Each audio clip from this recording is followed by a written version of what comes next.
Hello friends, എല്ലാവർക്കും പുതിയൊരു വീഡിയോയിലേക്ക് സ്വാഗതം. ഇന്നത്തെ വീഡിയോ ഒരു കിഡിലൻ മാസ്ക് ആണ്. സ്കൂളൊക്കെ തുറക്കാറായില്ല, അപ്പോഴേക്കും കുറച്ച് മാസ്ക് കുട്ടികൾക്ക് തയ്ച്ചു വെക്കുന്നത് നല്ലതല്ലേ. കുട്ടികൾക്കും അതുപോലെ മുതിർന്നവർക്കും ഒക്കെ തയ്ക്കാൻ പറ്റിയ ഒരു പെർഫെക്റ്റ് മാസ്കിൻ്റെ വീഡിയോ ആണ് ഇന്ന്. ചില മാസ്കുകൾ കുറച്ച് യൂസ് ചെയ്ത് കഴിഞ്ഞാൽ പിന്നെ അത് മൂക്കിന് താഴെ ഇങ്ങനെ വീണ് കളിക്കും. പക്ഷേ ഈ മാസ്ക് അങ്ങനെയല്ല, നല്ല പെർഫെക്റ്റ് ഫിറ്റിൽ നിൽക്കുന്ന ഒരു മാസ്കാണിത്. അപ്പോൾ എങ്ങനെയാണ് ഇത് തയ്ക്കുന്നത് എന്ന് നോക്കാം. ആദ്യം ഇതേപോലത്തെ ഒരു പഴയ N95 മാസ്ക് എടുക്കണം. എന്നിട്ട് ഇതിൻ്റെ ഇലാസ്റ്റിക് ഒന്ന് കട്ട് ചെയ്ത് ഒഴിവാക്കുക. മാസ്കിൻ്റെ വീഡിയോകൾ ഇതിന് മുമ്പ് ഞാൻ അപ്ലോഡ് ചെയ്തിട്ടുണ്ട്. ആവശ്യമുള്ളവർക്ക് അതിൻ്റെ ലിങ്ക് ഡിസ്ക്രിപ്ഷനിൽ കൊടുക്കുന്നുണ്ട്. എന്നിട്ട് 1/4 ഇഞ്ച് അളവിൽ ഇതിൻ്റെ ഈ 3 വശവും ഒന്ന് കട്ട് ചെയ്തെടുക്കണം.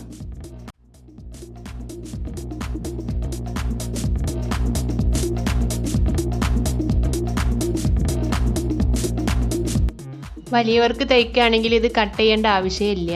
അതിന് പകരം ഒരു 1/4 ഇഞ്ച് കൂടുതൽ എടുത്താൽ മതി. ബാക്കിയൊക്കെ സെയിം തന്നെയാണ്.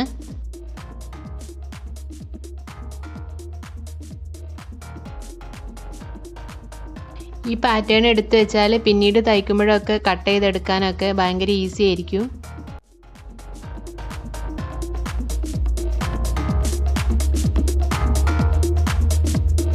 ഇനി നമ്മൾ ഒരു 3 പീസ് ചെറിയ കോട്ടൺ ക്ലോത്ത് എടുക്കണം. അതേപോലെ 3 എണ്ണം എടുത്തിട്ട് 3 കൂടെ ഒരുമിച്ച് വെച്ച് കൊടുക്കുക. ഇതിപ്പോൾ 3 ലെയർ മാസ്ക് ആയതുകൊണ്ടാണ് കേട്ടോ 3 പീസ് ക്ലോത്ത് എടുത്തത്. 2 ലെയർ മാസ്ക് ആണെങ്കിൽ 2 പീസ് ക്ലോത്ത് മതി. ഇതൊന്ന് ഫോൾഡ് ചെയ്ത് കൊടുക്കണം. എന്നിട്ട് ഇതേപോലെ മാസ്കിൻ്റെ ഫോൾഡ് ചെയ്ത വശവും ക്ലോത്തിൻ്റെ ഫോൾഡ് ചെയ്ത വശവും ഒരുമിച്ച് വരത്തക്ക രീതിയിൽ ഒന്ന് വെച്ച് കൊടുക്കണം. എന്നിട്ട് ഇതൊന്ന് ക്ലോത്തിൽ മാർക്ക് ചെയ്ത് കൊടുക്കണം.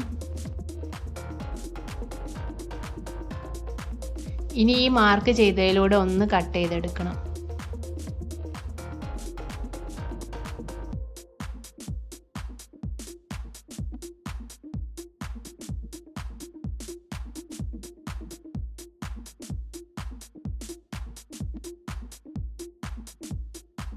ഇതിപ്പോൾ 3 പീസായിട്ടാണ് കേട്ടോ നമുക്ക് കിട്ടിയിട്ടുള്ളത്. ഇതിൽ നിന്ന് 2 പീസ് എടുത്തിട്ട് ഒന്ന് ഒരുമിച്ച് വെച്ച് മടക്കി കൊടുക്കണം. അതുപോലെ ഈ ഒരു പീസും മടക്കിയെടുക്കുക. എന്നിട്ട് ഇതിൽ ഒരു 1/4 ഇഞ്ച് അളവിൽ ഈ 3 വശത്തും ഒന്ന് മാർക്ക് ചെയ്ത് കൊടുക്കണം.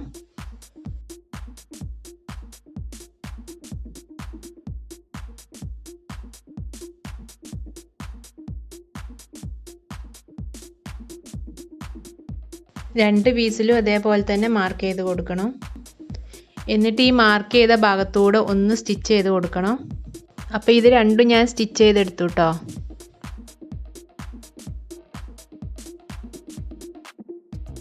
നമ്മൾ അളവിനെടുത്ത് N95 മാസ്ക് ഇതിൻ്റെ മുകളിൽ വെച്ചിട്ട് ഒന്ന് നോക്കണം. ഈ സ്ട്രിപ്പ് വരുന്ന ഭാഗമാണ് മുകൾ വശം. അത് മാറിപ്പോവാതിരിക്കാൻ ഒന്ന് മാർക്ക് ചെയ്ത് കൊടുക്കുന്നത് നല്ലതാണ്. അപ്പോൾ ഇത് കറക്റ്റായിട്ടാണ് നിൽക്കുന്നത്. ഈ N95 മാസ്കിൻ്റെ മുകൾ വശത്ത് ഒരു സ്ട്രിപ്പ് ഉണ്ടാവുമല്ലോ, അത് നമുക്ക് ആവശ്യം വരും. അതൊന്ന് ഊരിയെടുക്കണം.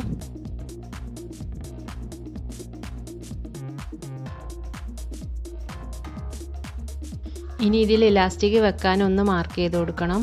മുകൾ വശത്തു നിന്ന് 2.5 ഇഞ്ചിൽ ഒന്ന് മാർക്ക് ചെയ്യുക. താഴെ വശത്തു നിന്ന് ഒരു 2 ഇഞ്ചിൽ ഒന്ന് മാർക്ക് ചെയ്ത് കൊടുക്കുക.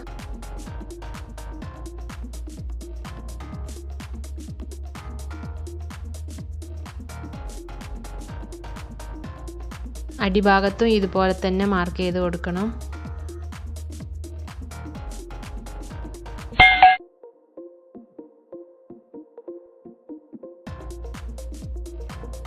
ഇനി ഇതിൻ്റെ രണ്ടിൻ്റെ മുകൾ വശം ഒന്ന് ഒരുമിച്ച് വെച്ച് കൊടുക്കണം. ഞാനിവിടെ 5.5 ഇഞ്ച് ലെങ്ത്തിലാണ് ഇലാസ്റ്റിക് എടുത്തത് കേട്ടോ. കുട്ടികൾക്കാവുമ്പോൾ 5.5 ഇഞ്ച് മതിയല്ലോ.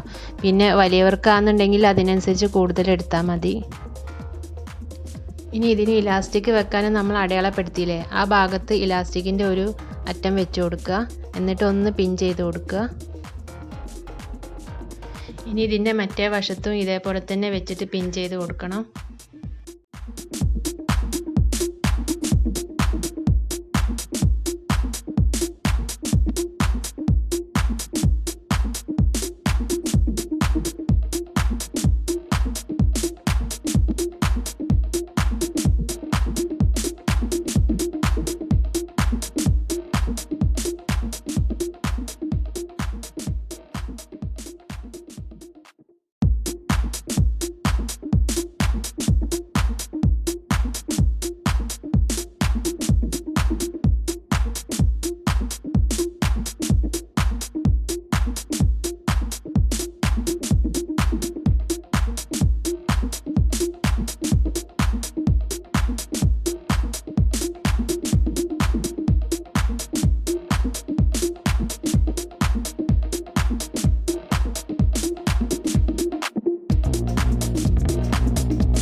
ഇതുപോലെയാണ് ചെയ്തെടുക്കേണ്ടത്.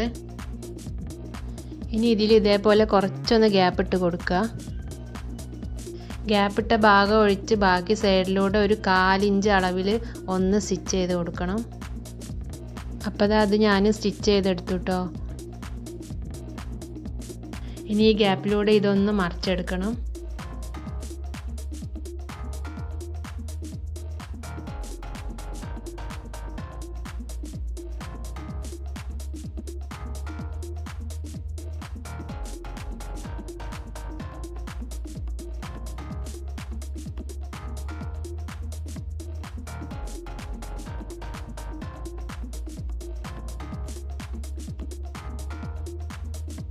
ഇനി ഇതിൻ്റെ സൈഡ് ഭാഗമൊക്കെ ഒന്ന് ക്ലിയർ ചെയ്തെടുക്കണം. നേരത്തെ നമ്മൾ അടയാളപ്പെടുത്തിയ മുകൾ വശം ഉണ്ടല്ലോ, അവിടെ നമുക്കൊരു ചെറിയ സ്ട്രിപ്പ് വെച്ച് കൊടുക്കണം.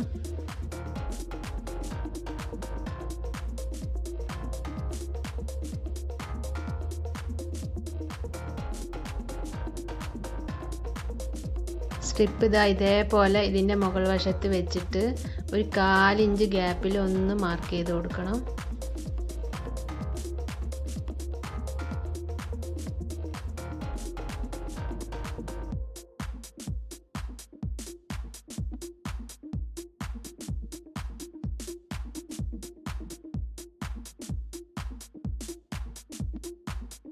അതിൻ്റെ ഒരു ചെറിയ ഭാഗം സ്റ്റിച്ച് ചെയ്യാതെ ബാക്കി 3 വശം ഒന്ന് സ്റ്റിച്ച് ചെയ്തെടുക്കണം. എന്നിട്ട് സ്റ്റിച്ച് ചെയ്യാത്ത ഭാഗത്തൂടെ ഇതൊന്ന് ഉള്ളിലോട്ട് കയറ്റി കൊടുക്കണം.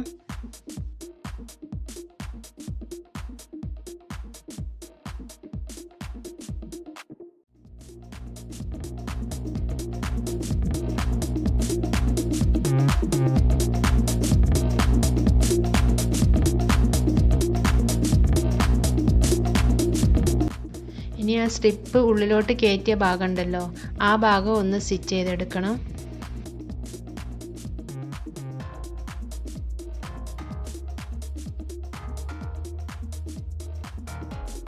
ഇനി ഇതിൻ്റെ ഈ ഒരു ഗ്യാപ്പ് ഉണ്ടല്ലോ, ഈ ഗ്യാപ്പ് ഒന്ന് ഉള്ളിലോട്ട് മടക്കിയിട്ട് മൊത്തത്തിൽ അരികിലൂടെ ഒന്ന് സ്റ്റിച്ച് ചെയ്തെടുക്കണം. നമ്മൾ ഈ സ്ട്രിപ്പ് ഇതിൽ വെച്ചതുകൊണ്ട് ഇതിൻ്റെ മുകൾ വശത്ത് നല്ല കറക്റ്റ് ഫിറ്റിൽ നിൽക്കും. അങ്ങനെ ഊരി പോകുന്ന പേടിയൊന്നും വേണ്ട. അപ്പോൾ എല്ലാവരും ഒന്ന് ട്രൈ ചെയ്ത് നോക്കിയിട്ട് ഫീഡ്ബാക്ക് അറിയിക്കണം. അപ്പോൾ പുതിയൊരു വീഡിയോയുമായി വരുന്നത് വരെ എല്ലാവർക്കും ബൈ.